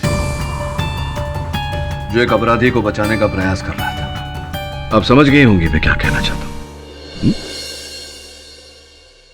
दवा का ये पैकेट आप ही के घर से मिला, टिक्सोटिकिन, जो रोगियों को हाई ब्लड प्रेशर अर्थात खून का दबाव अधिक होने के लिए दिया जाता है। बाकी रोगियों की तरह आपके पति हेमांग भी आधी दवाई खाते थे रोजाना, आधी अभी भी इस पत्ते में रखी हुई है। जांच करने पर पता चला कि यह दवा टिक्सोटिकिन नहीं, रैपिड्रिन है। रैपिड्रिन वो दवा जो रोगियों को दिया जाता है जिनके शरीर में लहू का प्रभाव धीमा होता है, लो ब्लड प्रेशर। आप जानती थी कि अगर हेमांग जी ये दवा खाएंगे तो उनका ब्लड प्रेशर और भी बढ़ जाएगा और ये उनके लिए घातक साबित हो सकता है, मौत हो सकती है उनकी। ऐसा ही हुआ। आपकी सहन शक्ति चरम सीमा तक पहुंच गई थी, इसीलिए आपने अपने पति को मारने की ये योजना बनाई। आप अपराधी हैं शालिनी जी, और आपको अपने अपराध का दंड अवश्य मिलेगा। चल वरुण। मैं अपराधी नहीं हूं और ना ही मुझे मौत का डर है।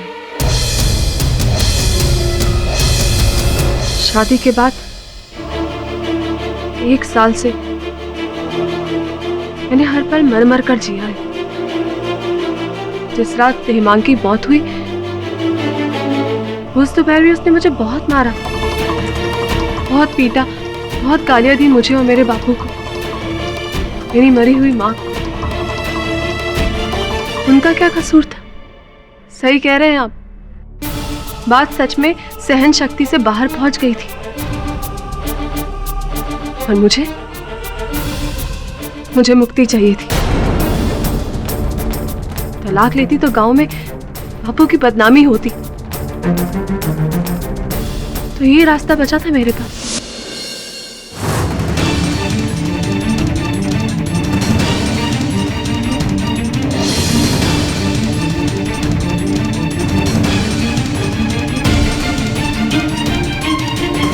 अब तुम फिर कभी मुझे जानवरों की तरह नहीं मारोगे।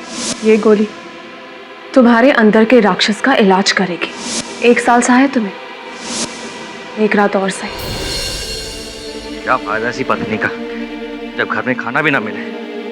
अरे अब मेरा इनहेलर कहाँ रह गया? अरे आओ पनवती, मेरा इनहेलर लेके आओ। पता चला इसके चक्कर में होटल भी बंद हो गई, खाने को ना मिला कुछ। जल्दी आओ ना। अब दवाई है ना इसमें?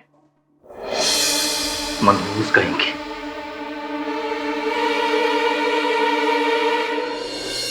एक्सीडेंट की खबर मिलने के बाद मैं फौरन हॉस्पिटल पहुंची। इससे पहले कुछ समझ पाती पुलिस ने मुझे गिरफ्तार कर लिया था और मैंने अपने आप को अपने नसीब के हवाले कर दी। आप झूठ बोल रही हैं। आपने पूरी गोली बदल दी थी। घर से निकलने से पहले हेमांग जी ने आधी गोली खाई और आधी गोली पैकेट में रख दी। मैंने आधी गोली ही रखी थी। सच बोल रही हैं ये वरुण। अगर पूरी गोली रखनी होती तो पत्ते के पीछे का फॉइल तोड़ना होता, लेकिन ये टूटा हुआ नहीं है, आधी गोली रखी थी इन्होंने। मैं मानती हूँ मैंने हेमांग को मारने का प्लान बनाया था, लेकिन उसकी मौत मेरे प्लान से नहीं हुई है। वो गोली अभी भी इस पैकेट में मौजूद है। हत्या की योजना बनाना दंडनीय है और हत्या के बारे में सोचना पाप है। इसीलिए तो मैं अब तक चुप थी। हाँ, पहले से ही लग रहा था कि आपकी इस चुप्पी के पीछे कोई कारण अवश्य है। सही था मैं। योर ऑनर, इस सुनवाई के प्रारंभ में मैं एक बात स्पष्ट कर देना चाहता हूं। मेरी मुवक्किल शालिनी जी ने अपने पति को मारने का षड्यंत्र रचा था।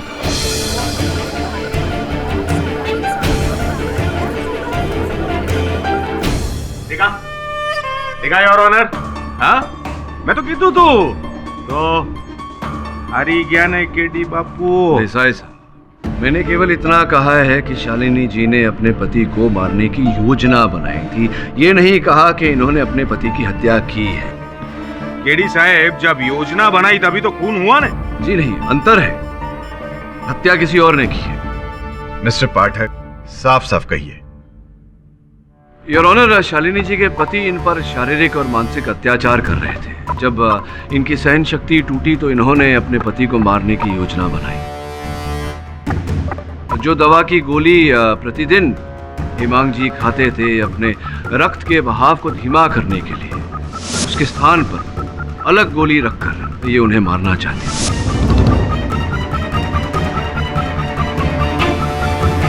लेकिन वास्तविकता ये है योर ऑनर कि उस गोली के कारण उनके पति की मृत्यु नहीं हुई। पापी हत्यारन, तू मेरे भाई को मारना चाहती थी, तुझे तो जलती आग में धकेल देना चाहिए। ऑर्डर ऑर्डर, बैठ जाइए आप। योर ऑनर, शालिनी जी निर्दोष हैं ये साबित करने के लिए, प्रमाणित करने के लिए मेरे पास साक्षी भी हैं और साक्ष्य भी। मिस्टर पाठक, आप जानते हो खूनी कौन है? जी योर ऑनर, मैं भी जानता हूं और शालिनी जी भी जानती है।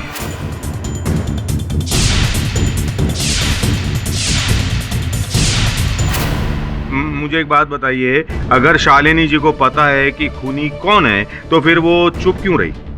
और चुप रही योर ऑनर तो उसमें उनका फायदा क्या? योर ऑनर, जिस दुकान से शालिनी जी अपने पति के लिए दवा मंगवाती थी, उस दुकान के डिलीवरी बॉय राजू को मैं कटघरे में बुलाने की अनुमति चाहता हूँ। राजू भाई, जिस दुकान से शालिनी जी दवा मंगवाती थी, आप उसी दुकान में काम करते हैं? जी सर। तो जब जब शालिनी जी दवा मंगवाती थी, आप ही दवा पहुंचाने जाते थे इनके घर? जी शायद सर, एक्चुअली बहुत जगह मैं डिलीवरी देने जाता हूँ तो ठीक से मुझे याद नहीं। ये याद है कि जिस दिन घटना हुई उस दिन जब वो इनहेलर की पट्टी मंगवाई थी शालिनी जी ने, आप गए थे या नहीं, याद होगा आपको? सर, मैंने अभी आपसे कहा मुझे ठीक से कुछ याद नहीं। ये तो अवश्य याद होगा कि आप किस प्रांत के वतनी हैं? गुजरात। गुजरात में कहाँ? जामरावल गांव। जामरावल गांव, अरे अद्भुत बात है। शालिनी जी भी वहीं की है।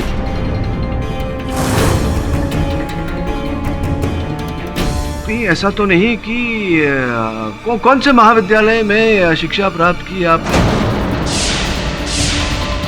Sir, SK Mangrolia college of medical science. SK Mangrolia college of medical science, जहाँ से शालिनी जी ने भी शिक्षा प्राप्त की। कहीं ऐसा तो नहीं कि आप दोनों एक ही वर्ग में थे?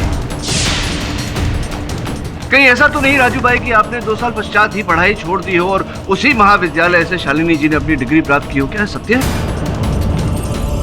आप कहना क्या चाहते हो मिस्टर पाठक?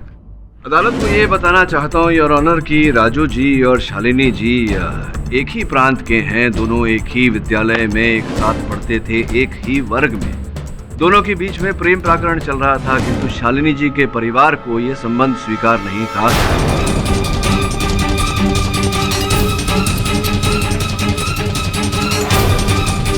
और यही कारण था योर ऑनर के शालिनी जी ने राजू के साथ अपना संबंध तोड़ा, हेमंत त्रिवेदी के साथ प्यार रचाया और यहाँ मुंबई चली आई रहे।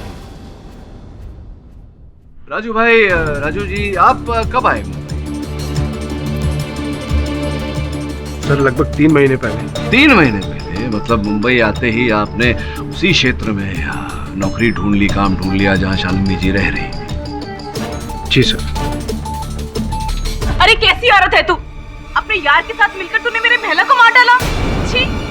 Order order, silence please.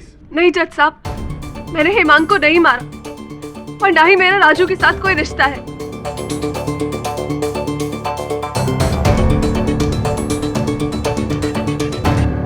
जब राजू पहली बार मेरे घर आया था तब भी मैंने उसे यही कहा था कि अब उसका और मेरा कोई रिश्ता नहीं और वो यहाँ से चला जाए।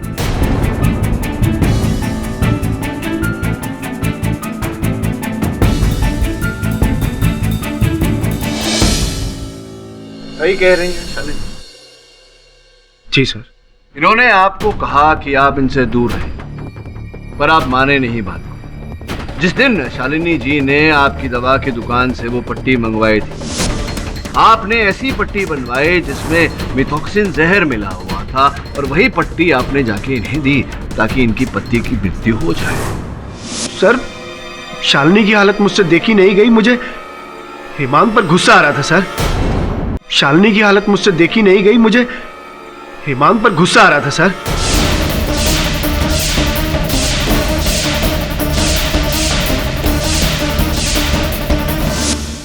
शालू, ये तुम्हारी दवाइयाँ। शालू, ये सब क्या है? तुम्हारा पति आदमी है, जानवर है? राजू जाओ यहाँ से। अरे मार डालेगा तुम्हें एक देने से।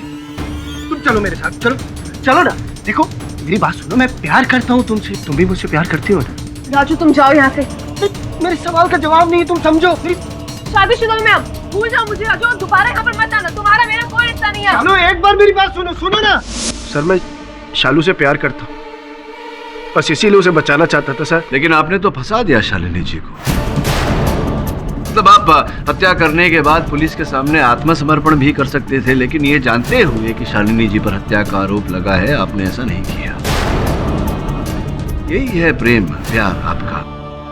लेकिन शालिनी को जब यह पता था तो ये चुप क्यों नहीं? क्या बताती मैं जज साहब, यही कि मेरा पुराना प्यार मेरे पति का हत्यारा है। आप सोचिए, ये बात अगर मेरे गांव पहुंचती तो मेरे बापू का क्या होता? गांव वाले तो उन्हें ताने मार मार कर मार ही देते ना। मर जाते मेरे बापू।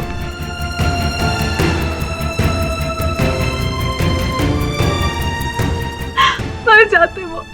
सर, मुझसे गलती हुई है, मैं मानता हूँ। योर ऑनर, राजू अदालत में अपनी भूल मान चुका है और मैं राजू की बात से सहमत हूं कि ये हत्या उसने नहीं की, क्योंकि हिमांग जी की मृत्यु मिथॉक्सिन विष के कारण नहीं हुई है। ये शुवलिया, तो फिर किसकी वजह से हुई है? किसने मारा है उन्हें? मिलोड, ये एक मर्डर का केस है और मिस्टर केडी अपनी मुवक्किल को बचाने के लिए मनगढ़ंत कहानी बना रहे हैं। आपके पास शालिनी के खिलाफ कोई सबूत या गवाह है?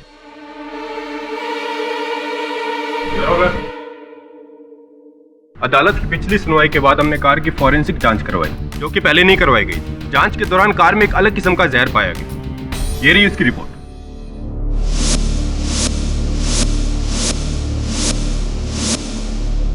जैसा कि मैंने पिछली सुनवाई में स्पष्ट किया था योर ऑनर कि हिमांग त्रिवेदी जी की मृत्यु मिथॉक्सिन जहर के कारण नहीं योर ऑनर, बेस्टोसाइड नामक जहर के कारण हुई है। वो जहर जो केवल 30 सेकंड में अपना काम कर जाती है।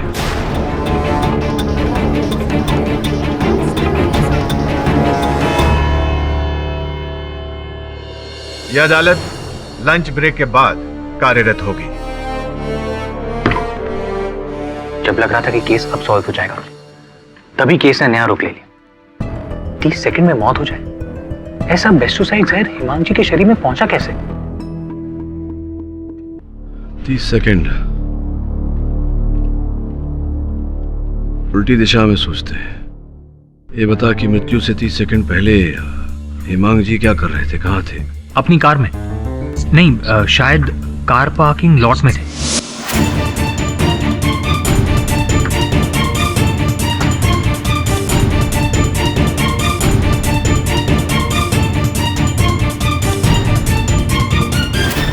गाड़ी स्टार्ट की, निकल गए तो और भी कुछ किया होगा, कांच ऊपर किए होंगे, एसी चलाया होगा, इत्यादि इत्यादि इत्यादि। Right sir. जो तस्वीरें ली थी हिमांग जी ने अपने कैमरा पे, ये थी जो हिमांग जी के कैमरा से ली गई थी? जी हाँ सर।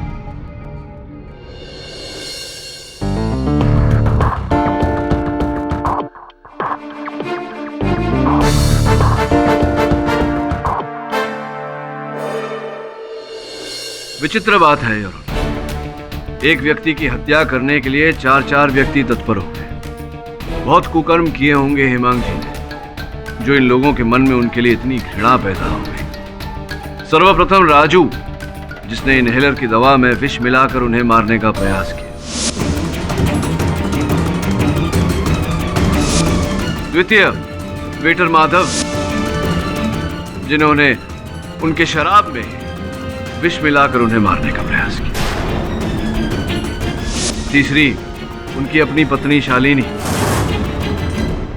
और चौथा को?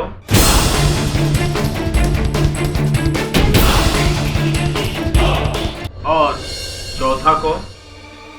चौथा नहीं देसाई साहब, चौथी वो योर ऑनर जिसने बड़ी चतुरता से हेमांग जी को मारने का षड्यंत्र रचा और सफल भी हुई, उनकी अपनी बहन कृपा परमार।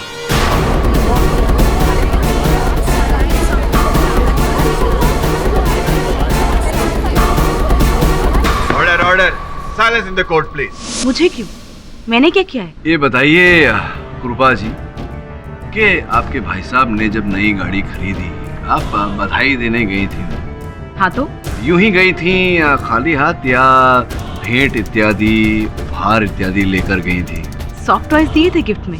आप देखना चुन चुन की चीजें लेके आई हूँ, सब सजा देती हूँ। सॉफ्ट टॉयज और तकिए भी दिए थे, हालांकि दो तकिए दिए थे। दो तकिए दिए जी। और क्या? और कुछ भी नहीं? नहीं, याद कीजिए, याद आएगा। वो एयर फ्रेशनर।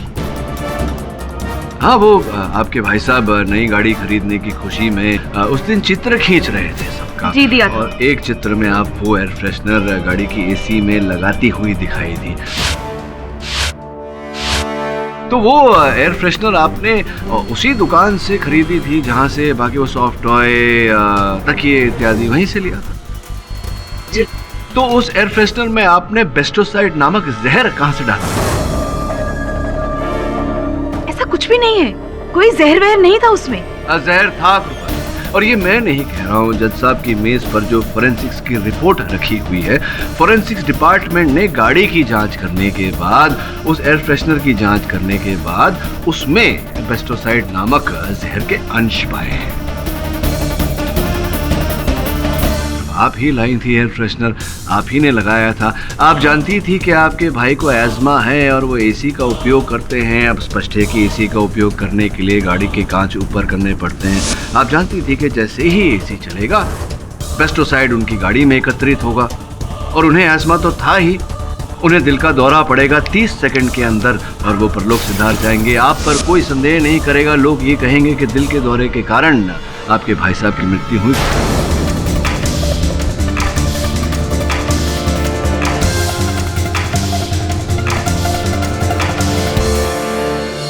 किंतु आप भूल गई कि दुर्घटना के बाद मृत शरीर का पोस्टमार्टम किया जाता है और जहर पाया जाएगा उनके मृत शरीर में, जिसके कारण हम सब यहाँ अदालत में एकत्रित हुए हैं। बड़ी चतुराई से आपने ये षड्यंत्र रचा, सफल भी। केवल ये नहीं जानता मैं कि क्यों आपने किया, आपके भाई साहब को मारने के पीछे आपका उद्देश्य क्या था। कृपया बताएंगी जज साहब को कृपा जी। वो तो सिर्फ एक नाम का भाई था, असल में वो एक नंबर का स्वार्थी इंसान था। मेरे चाचा परेश त्रिवेदी ने ही संतान थे। उन्होंने अपनी करोड़ों की जायदाद मेरे और हेमांग के नाम करनी थी, पर उनके देहांत के बाद मुझे ये पता चला कि सारी जायदाद हेमांग के नाम कर दी गई थी।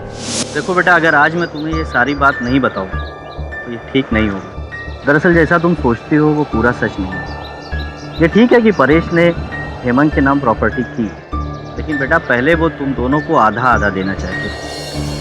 पर क्या, बोलिए ना। बेटा हेमंत हर 15 दिन पे गुजरात जाता था परेश के घर, और वहाँ उसने उसको न जाने क्या पढ़ाया कि उसने अपने मरने से कुछ दिन पहले मुझे बुलाया और नया विल बनाने के लिए। उसी दिन मैंने ठान लिया कि इसे मैं जान से मार दूंगी।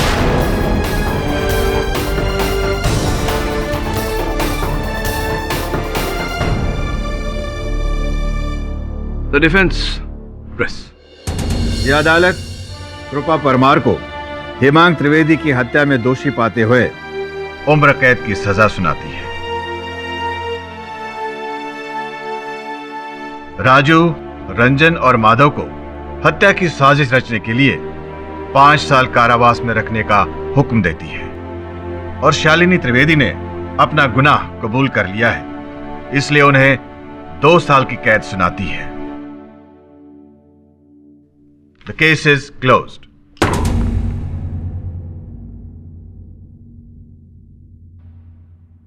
देसाई साहब जी, आपके घर का पता जरा मुझे एसएमएस कर दीजिएगा। क्यों? क्या है कि ये जो बार बार आप चिपकाते रहते हैं, थूक से बड़ी गंदी आदत है। मैं आपको गोंद की बोतल भेजूंगा, वो एक ही बारी में चिपक ही जाएगा। क्यों है? ठीक कह रहा हूँ मैं। ऐसे और भी मजेदार वीडियो के लिए हमारे चैनल को लाइक, शेयर और सब्सक्राइब करें।